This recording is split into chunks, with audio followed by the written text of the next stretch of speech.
So Charlie, we're on your tour bus, obviously, and I have to ask you, half a century in the music business, 77 years old, what keeps you motivated to get on this bus, get out on the road, and bring people your music? I love what I do. I'm addicted to it. I haven't planned my life past the point that I won't be entertaining people. I love writing. I love recording. I love the things like we're doing now. I love all the peripheral things that go along with my career. But what keeps me here is when I walk on stage at night. That's my time. That's what I've devoted 56 years of my life learning how to do. What is that feeling like? Describe it for those of us who have never been in that situation where everyone in that stadium, that arena, that small theater, wherever that venue is, wants to see you, and it's your job to entertain them. Well, it's a feeling of joy to me. I mean, it's exciting. It's exciting to me to walk on stage. It's challenging because you owe them a show. It is. It's the one time in my life that I actually feel like I know what I'm doing. If I try to hit a golf ball, I don't know what I'm doing. I love fishing, but I'm not a great fisherman. There's a lot of stuff I do that I am poor to mediocre at. But when I walk on stage, and I'm not saying I'm a great musician, I am not an exceptional musician. I have to work really hard. I'm not a natural musician. I have to work really hard to, to stay up to snuff with these guys I play. All these guys I play with are incredible. I mean, they keep me jumping every night. But the entertaining part, that's me. That's what I'm about. When you decided that you wanted to make this your career, were your goals at the outset, I want to make enough to be able to pay my bills, or I'd like to make enough where I make a dent and people know me? Or were you thinking, I want to become a member of the Grand Ole Opry as you have, I want to have #1 hits as you have? Where did your dreams take you? Different plateaus. You start out on one plateau. The main thing I wanted to do is make a living playing. I worked a daytime job and worked at night for about a year and a half. And I wanted to quit the daytime job and just be dependent on just playing music. Now you got to look back 56 years ago. There were not a lot of places to play. The southern part of the country where I was from was been the days before open bars, and all they had was 3-2 beer bars. And the only place there was any concentration of bars that had enough clientele to support a band 6 nights a week were around military bases. So I started in Jacksonville, North Carolina, at the beer joints, playing 6 nights a week and driving 50 miles up, 50 miles back from Wilmington and working a daytime job. My first desire was to quit doing that. 1958, I quit doing that. I was totally a professional musician, what I was after. Then I wanted to go other places. Summer of '58, we went up to Washington, D.C., well, actually the Maryland area, Chesapeake Bay area, and I started traveling. Then I wanted to make a record. Then I wanted to make a hit record. Then I wanted to make an album, and then a gold album, and a platinum album, and a multi-platinum album. You're constantly changing. You're constantly your perimeters and your plateaus there's always another plateau. That's the great thing about this business and what keeps you going. I have not been bored in years. I'm serious. I have no reason to be bored. I've always got a song I'm working on, or I can always practice my instruments, which is something I need to do. I sit around and play scales. I got a fiddle and a guitar in a drawer under that couch there, and I sit up there and take my guitar and sit and play scales.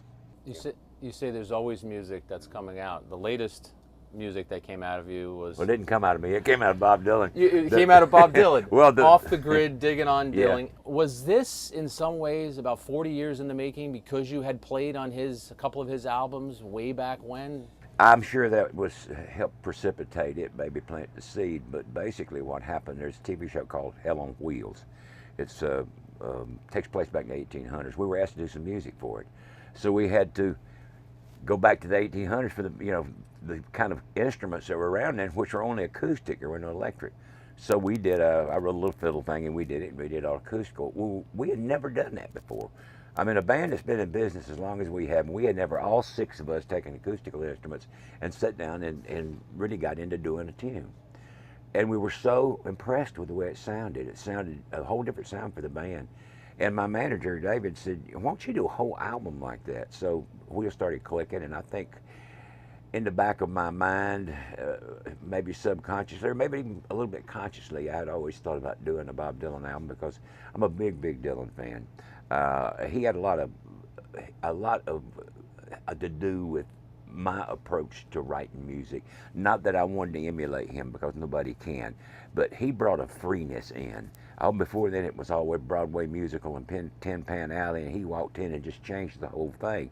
And if my songs are not 3 minutes and 15 seconds long, that's too bad. If they're 8 minutes long, I'll do them anyway. I'll do them if one verse is longer than the other one, I'll do it. You know, and just whatever the song, whatever you needed to do to make the song right. I wanted to do that. And I'm sure he had a lot to do with my free thinking, if you will. And it just seemed the proper thing to do. And one good thing about doing the Dylan record, you never run out of material. That's a bottomless well. In reading your comments about him, you think that music history, there's a before Bob Dylan and there's an after Bob Dylan because of what you just said. I think you had a great comment about he had the audacity to not worry about word combinations or this or that. He was doing it his way, and here, you like it or you didn't like That's it. right, absolutely. Hey, you got to stop and think this guy was before the Beatles, before most of the people that we think of as innovators was Bob Dylan. And people ask me, did he affect your music? And I'd have to say yes, he did. Not in a direct sort of way that I would try to sing like this, but in a way that that golly, listen to what he just did. Look at how he put that phrase together.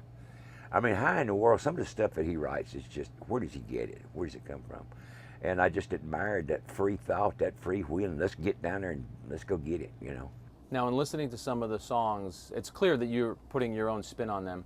Does it matter to you when you cover another subject, another musician's songs, what they think? Are you waiting to get some sort of reaction from Bob Dylan about, hey, Charlie, I really like those songs? No, I sent him I talked to him on the phone about a week and a half ago, and I told him I was sending the records. I hadn't heard back from him yet. Of course I care what you think about it. I would care very much, but myself, when I hear somebody do my stuff, I'm always ecstatic about it. I love to hear other people do our stuff. It's a compliment, and it's a tribute, very much of a tribute to him. I hope he likes it. I like it, so I would very much like for him to like it. If he doesn't, then I'd be, I'm not going to be completely crestfallen, but I would be much happier if he did. If I started to mention some of the people that you've played with, this show would go on for about 2 hours, maybe 2 days. But you had a song that was recorded by Elvis Presley. You've been on stage at your volunteer jam. I see everybody from the Garth Brooks and Alabamas of the world to James Brown and Billy Joel. You're at a dinner party, and it's your job to give a little speech, and someone says, tell us a story from the road, tell us a story from on stage. Is there one go-to story that you always tell that gets a rise out of people? Well, I went on stage in Puyallup, Washington one time, and was out playing. I noticed people kept kind of laughing behind their hand down front, and I thought, what the heck's going on out here? And they just kept at it and kept at it. And I knew what was going on. I'm up there playing away, and some guy come running up the middle aisle and reached down and did one of these, and I looked down, and my pants was, thousands of people out front, and me standing there with my pants wet. Well, I think the biggest hand I got all night was when I turned around and just very blatantly zipped them up and went right back to playing again. I want to ask you about a show. I'm not sure you remember, although I think you have to remember it. 1989, August of 1989, about 110 or so blocks from here, you actually played at Yankee Stadium. Oh, yeah, do you sure remember did. that show? Oh, yeah. And what do you remember I'll about never forget it. I remember Mickey Mantle bringing us on. He was our MC for the day. He introduced the band. I'm glad you mentioned that, because look at this. Oh, man. Yeah. There's a little picture I dug up. I would sure like to find a copy of that. I know we might have one somewhere, but I'd sure like to get a copy of that. That's. Do you remember? I mean, you've got Mickey Mantle at Yankee Stadium walking you onto the field. I mean, that's. How well I know it. How well I remember it. Yeah, of course. He was a great guy. I spoke with Mickey about 2 weeks before he died, and it was funny. But I mean, he still had a great sense of humor. I had written a song, and I had said something, but I was talking about some of my heroes, John Wayne, Mickey Mantle, and all these guys. And I said, "How you doing, Mickey?" He said, "I want you to get all that John Wayne junk out of that song." I said, "Well, who am I? Just Mickey Mantle." But he still had a great sense of humor right up till the end, and he was a good guy. I was very honored that I got to know him. Did you get a chance to hang out with him that day? I did hang out with him Yeah. some that day, and I ran into him a couple other times. I went one day. It was at some golf tournament, I forget, that he was on a par 3 teeing off for everybody, and I went and hung out for a good little while at the hole with him, and we talked, and he was just a good guy. He was a really nice guy. I liked him a lot. You look at Yankee history, and before Mickey Mantle, there was Joe DiMaggio. Yes, sir. Now, Joe DiMaggio has a quote where he said, he was playing really hard in a game that really didn't matter for the Yankees. And someone said, well, why are you playing so hard? And he said, there might be a kid in the stands who's never seen me play, so I owe it to him to play hard. Now I'm going to turn that into a musical situation. You've probably played The Devil Went Down to Georgia thousands, tens of thousands of times. But when you play that song, because it is so much a part of your history, do you have to play it every time as if it's the first time? Because there might be some person sitting in that audience who's never heard it before or never seen you perform it live. I don't usually think about it in those terms, but what I think about it is that I owe everybody out there the best I've got. People ask me, don't you get bored of playing that song because you have done it 1,000 times? No, I don't. The reason being, I get a chance to play it better tonight than I did last night and better tomorrow night than I did tonight, and I've never played it perfect yet. Plus the fact that in our band you don't get tired of doing things because there's so much room for doing your thing, for jamming, you know, for playing whatever you want to. You can play it different every night if you want to. So it's always places to be inventive. You know, there's always places to kind of show out and do better than you did last night, you know.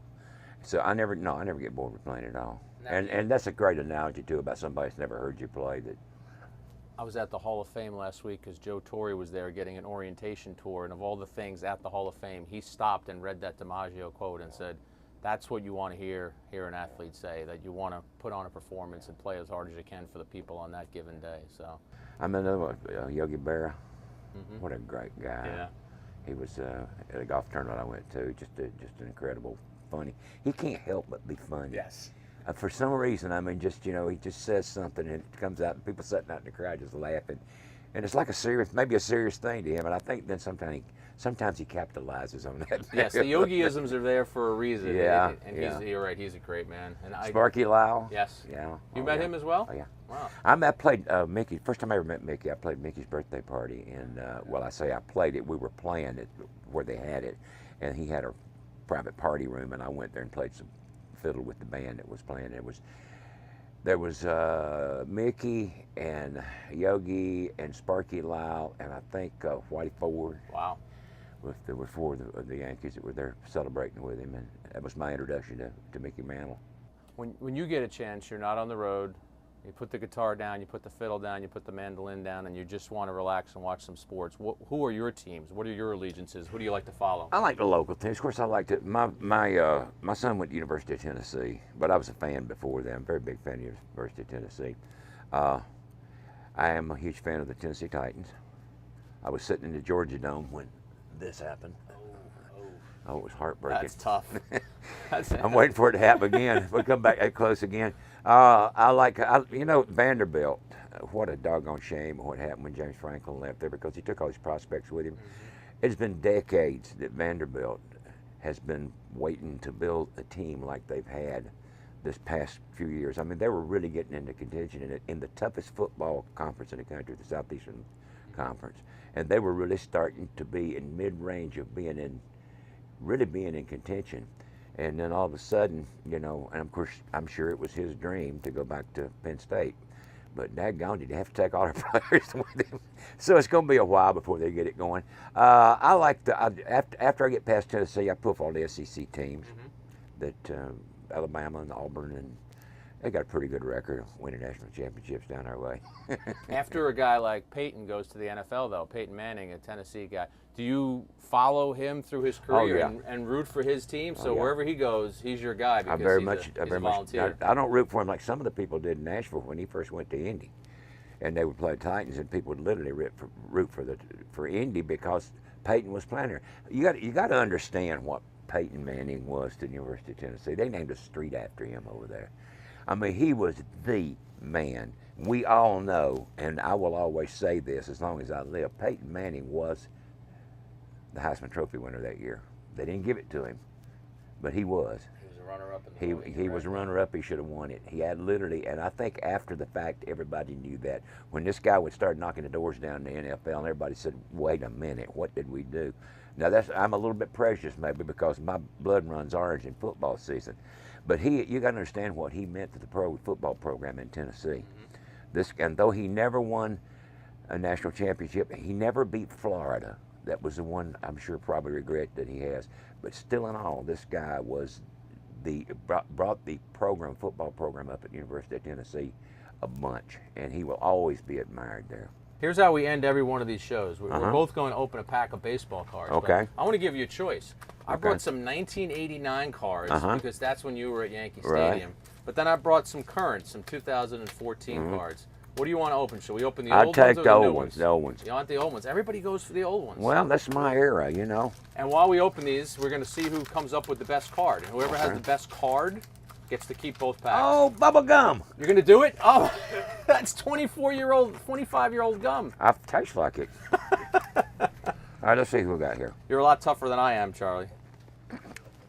All right, Ken Phelps. Oh, my goodness. That's a great Seinfeld episode. Joe Orsulak, Keith Miller, Steve Sachs. He was a good player. Dave, I got a Hall of Famer here, Barry Larkin. I'm beating you so far. I got Barry Larkin. Dennis Eckersley.